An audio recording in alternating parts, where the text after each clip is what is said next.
ये जो 3 कानून केंद्र सरकार ने बनाए हैं, ये किसानों के डेथ वारंट हैं, ये मौत के वारंट हैं। वो केंद्र सरकार उठा के अपने 3-4 बड़े बड़े पूंजीपति साथियों के हाथों में सौंपना चाहते हैं। पानी की बौछारें बरसाई जा रही हैं, वाटर कैनन छोड़े जा रहे हैं, लाठियां बरसाई जा रही हैं, कीलें ठोकी जा रही हैं। ये दुश्मन है क्या हमारे देश के? ये किसान है हमारे देश के दुश्मन है? ऐसा तो कोई दुश्मन के साथ नहीं करता। ऐसा तो अंग्रेजों ने नहीं करा था हमारे किसानों के साथ। जब अंग्रेज थे, अंग्रेजों ने भी इतने जुल्म नहीं करे थे। उठा के देख लो इतिहास।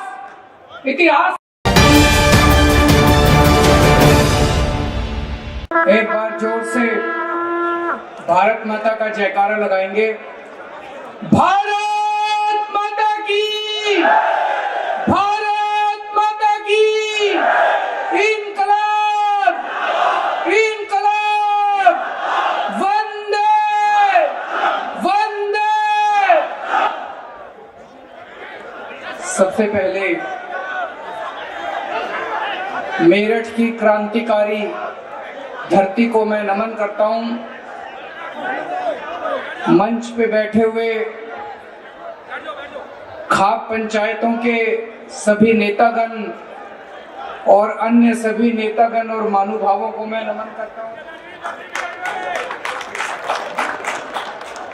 और पश्चिमी उत्तर प्रदेश से आए हुए, कोने कोने से आए हुए हमारे किसान भाइयों बहनों को मैं तहे दिल से नमन करता हूं, नमस्कार करता हूं, प्रणाम करता हूं।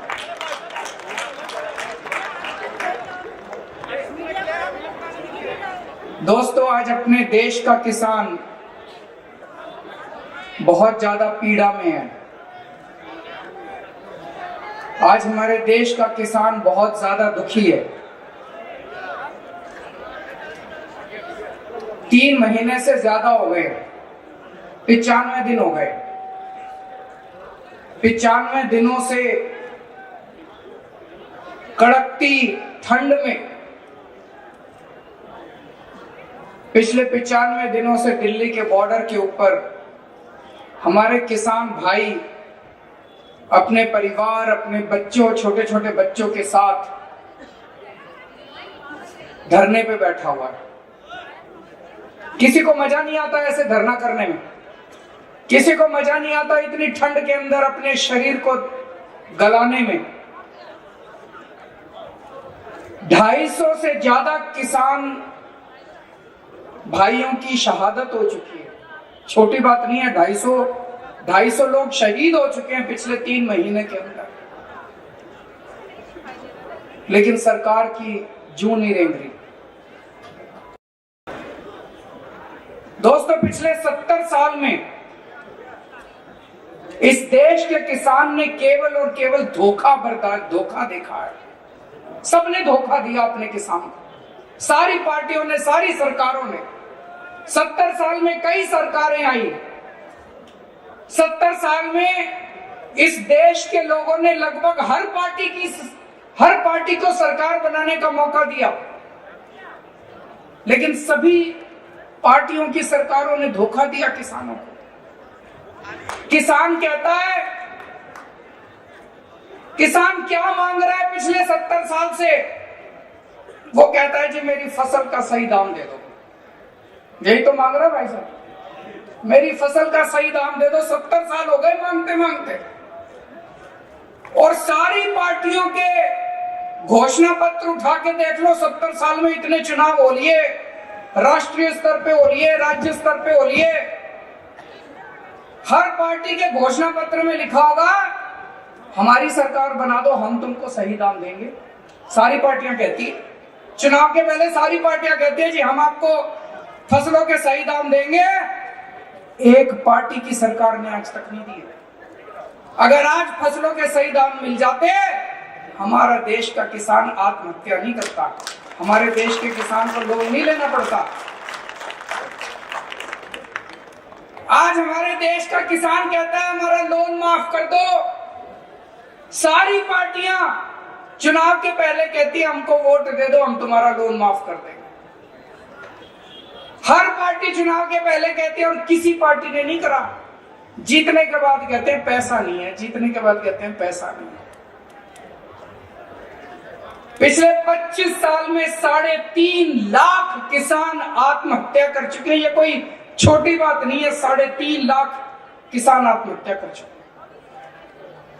हर चुनाव के पहले पार्टियां कहती हैं तुम्हारे बच्चों को नौकरियां देंगे। किसी पार्टी ने नौकरी नहीं दी, किसी सरकार ने नौकरी नहीं दी। तो मैं सोच रहा था अब ये किसान जो है बॉर्डर के ऊपर बैठे हुए हैं, बॉर्डर के ऊपर क्यों बैठे हैं, इतनी ठंड क्यों बर्दाश्त कर रहे हैं, अपना शरीर क्यों गला रहे हैं, अपनी शहादत क्यों दे रहे हैं, जिंदगी क्यों दे रहे हैं? क्योंकि अब जिंदगी और मौत की लड़ाई आ गई है। ये जो 3 कानून केंद्र सरकार ने बनाए हैं, ये किसानों के डेथ वारंट हैं, ये मौत के वारंट हैं। ये तीनों कानून लागू होने के बाद किसानों की जो बची खुची खेती है वो केंद्र सरकार उठा के अपने 3-4 बड़े बड़े पूंजीपति साथियों के हाथों में सौंपना चाहते हैं। सबकी खेती चली जाएगी, सबकी खेती उन पूंजीपतियों के हाथ में चली जाएगी। और जो किसान आज अपने खेत के अंदर हल जोतता है और अब किसानी करता है, वो किसान अपने खेत में मजदूर बनने के लिए मजबूर हो जाएगा। हर किसान मजदूर बन जाएगा अपने अपने खेत के अंदर। आज जो किसान मालिक है अपने खेत, इसलिए किसान अपनी खेती बचाने के लिए जो बची कुची खेती है, ये डू और डाई का लड़ाई है, करो या मरो की लड़ाई है। इसलिए किसान आज बॉर्डर के ऊपर बैठा अपने शरीर को गला रहा है और अपनी शहादत दे रहा है। 2014 के चुनाव में भारतीय जनता पार्टी जब चुनाव लड़ी थी 2014 में, इन्होंने अपने घोषणा पत्र में डाला था, याद होगा आप सबको, इन्होंने घोषणा पत्र में कहा था हम स्वामीनाथन रिपोर्ट लागू करेंगे। कहा था कि नहीं कहा था इन्होंने, बीजेपी वालों ने? हर भाषण में इन्होंने जा जाके, प्रधानमंत्री जी ने भी पूरे देश के अंदर कहा था स्वामीनाथन रिपोर्ट लागू करेंगे। जो फसल का लागत है उसके ऊपर 50% हम आपको प्रॉफिट देंगे, एमएसपी उसके हिसाब से लागू करेंगे। अपने किसान बेचारे भोले वाले हैं, सारों ने जम के वोट दे दिया इनको। लोगों को लगा अब क्रांति आने वाली है और इनकी सरकार बन गई, भारी बहुमत से सरकार बन गई। भाई साहब, सरकार बनने के 3 साल के अंदर इसी केंद्र की भाजपा सरकार ने सुप्रीम कोर्ट में एफिडेविट दायर किया है। एफिडेविट में इन्होंने सुप्रीम कोर्ट में लिखा है, भारतीय जनता पार्टी की सरकार ने सुप्रीम कोर्ट में एफिडेविट में लिखा है कि एमएसपी नहीं देंगे। बात बताओ जी, पता होगा आप लोगों को। आज मैं लाना भूल गया, आपको दिखा देता। केंद्र सरकार का भारतीय जनता पार्टी का एफिडेविट सुप्रीम कोर्ट के अंदर 3 साल 2014 में सरकार बनाने के 3 साल के अंदर इन्होंने सुप्रीम कोर्ट में लिख के दे दिया एमएसपी लागू नहीं करेंगे। ये तो धोखा हो गया जी, ये तो पीठ में शराब हो गया। झूठ बोल के वोट ले लिए किसानों के। किसान बेचारे भोले वाले थे, 70 साल से धोखा खा रहे थे। किसानों ने सोचा चलो भाई इस बार ये लोग कह रहे हैं इनकी बात मान लेते हैं, इनकी बातों में आके किसानों ने वोट दे दी और उन्होंने धोखा दे दिया।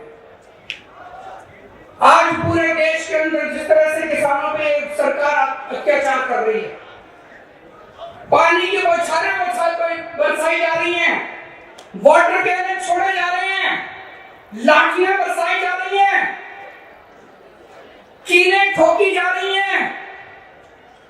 ये दुश्मन है क्या हमारे देश के? ये किसान है हमारे देश के दुश्मन है। ऐसा तो कोई दुश्मन के साथ नहीं करता, ऐसा तो अंग्रेजों ने नहीं करा था हमारे किसानों के साथ। जब अंग्रेज थे, अंग्रेजों ने भी इतने जुल्म नहीं करे थे। उठा के देख लो इतिहास।